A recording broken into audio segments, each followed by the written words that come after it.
In the 1950s, the world was obsessed with the atom. We'd just split it for the biggest bang in history, and then, with wild optimism, decided to use that same power to boil water. Nuclear power stations, nuclear-powered cars, and of course nuclear-powered ships. Suddenly, anything seemed possible. Imagine a ship that could circle the globe for years without refueling. No more dirty diesel, just a tiny lump of uranium and endless power. This was more than engineering. It was a statement. America wanted to show nuclear power could be a force for good. President Eisenhower called it atoms for peace. The plan: build a ship so advanced it would dazzle every port it visited. A floating ambassador for American ingenuity. The promise was simple: endless range. Conventional ships were slaves to their fuel tanks, but a nuclear ship could laugh at such limits. It could sail for years, opening new shipping routes and shrinking the world's oceans. The potential for both commerce and naval power was enormous. The world watched, a mix of awe and anxiety in its eyes. America had the money, the technology, and a president with a vision. They would build a merchant ship powered by the heart of a star. It would carry not just cargo, but the hopes of a generation convinced the future was atomic. The project was named for the first steamship to cross the Atlantic, Savannah. This new ship, the nuclear ship Savannah, was destined to be a legend. For better or worse, the atomic age was about to set sail. The world was ready for a new kind of ship, and so, the adventure began.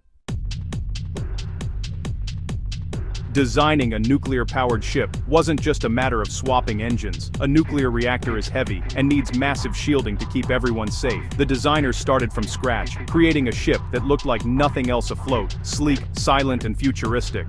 No smokestack, no fumes, just clean lines and a gleaming white hull.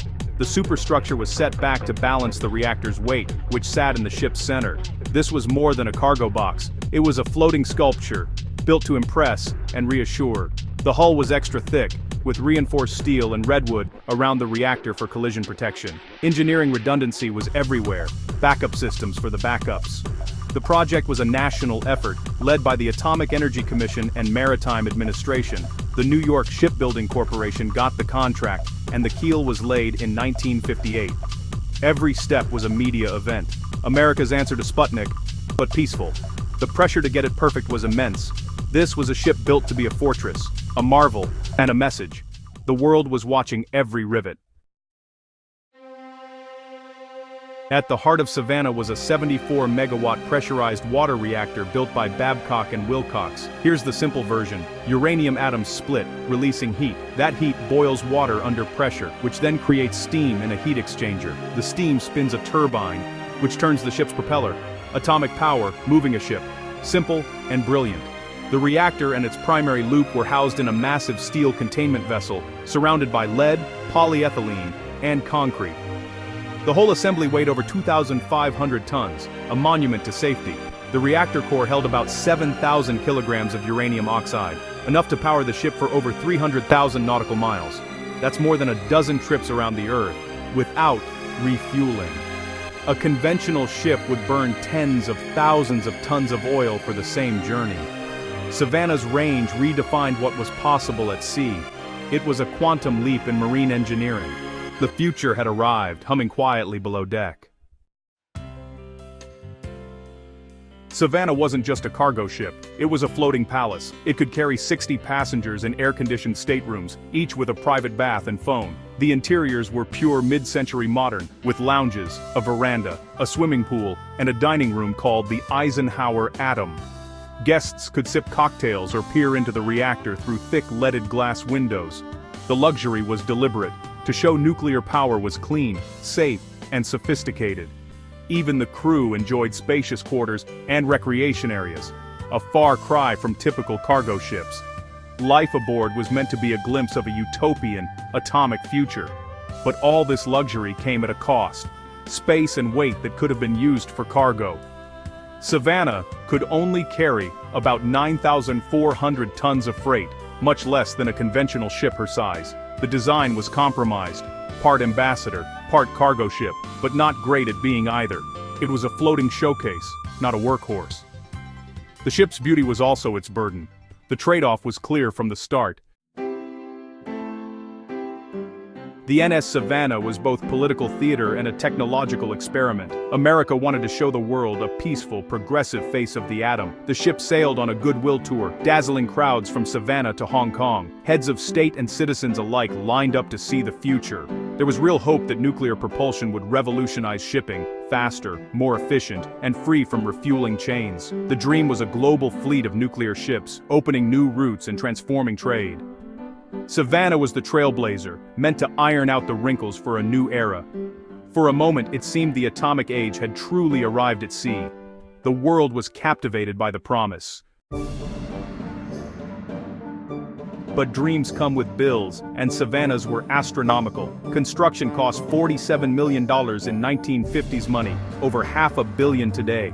For that, you could build several top-tier conventional ships. Operating costs were even worse. Savannah needed a crew of over 100, all highly trained and highly paid. The wage bill was crushing, uranium fuel was expensive, and decommissioning the reactor was a financial nightmare. The ship's limited cargo space meant it earned less than its diesel rivals. It was like using a supercar to deliver pizzas, impressive but absurdly impractical. The business case was a black hole. Savannah was a marvel, but a commercial disaster. The numbers never added up. While tourists loved Savannah, port authorities were terrified.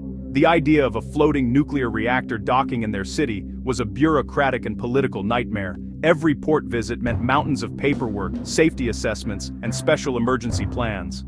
Some countries refused entry. Others demanded strict conditions.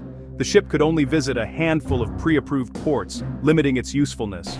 Unions demanded hazard pay, driving up costs even more. Public perception shifted as environmental concerns grew. The dream of atoms for peace was colliding with fear and red tape. By the late 1960s, the writing was on the wall. Savannah had proven nuclear propulsion worked at sea, but as a business, it was a disaster. The government, facing budget cuts, pulled the plug in 1970 after just 8 years. The ship was decommissioned, its reactor defueled, and it became a ghostly relic. Other countries tried nuclear merchant ships, but all ran into the same problems: cost, opposition, and regulation. Nuclear power thrived in submarines and carriers, but not in commercial shipping. Savannah was a thoroughbred in a world that needed workhorses. The dream died quietly, leaving only lessons and memories. The ship sat in port, too historic to scrap, too costly to use. It was a magnificent white elephant, a monument to ambition and miscalculation. The age of atomic shipping ended before it began. Was Savannah a failure? On paper, yes, a commercial flop, but it was never just about profit. As engineering, it was a triumph. A safe, reliable nuclear plant on a civilian ship. The lessons shaped naval and civilian nuclear power for decades. Savannah was a research project disguised as a cargo ship, and the knowledge was priceless. Today, it's a national historic landmark in Baltimore, a silent testament to the atomic age.